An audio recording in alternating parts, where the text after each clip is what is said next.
ಅದಕ್ಕೆ ತೀರಾಂಜಲಿ ಕೊಟ್ಟು ಇನ್ನು ಮುಂದೆ ನೀನು ನನ್ನ ಹೆಂಡತಿ, ನಾನು ನಿನ್ನ ಗಂಡನಲ್ಲ.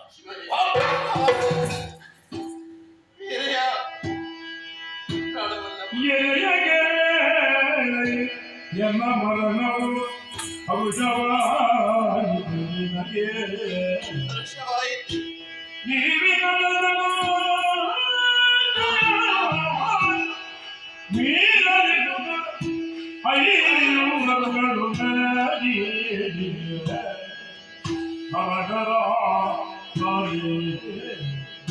ನಿಮ್ಮಯ ಧರ್ಮಿಯಾದ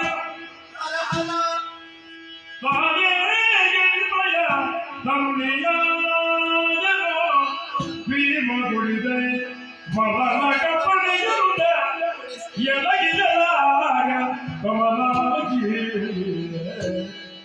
ಎಲೆಯಗೆ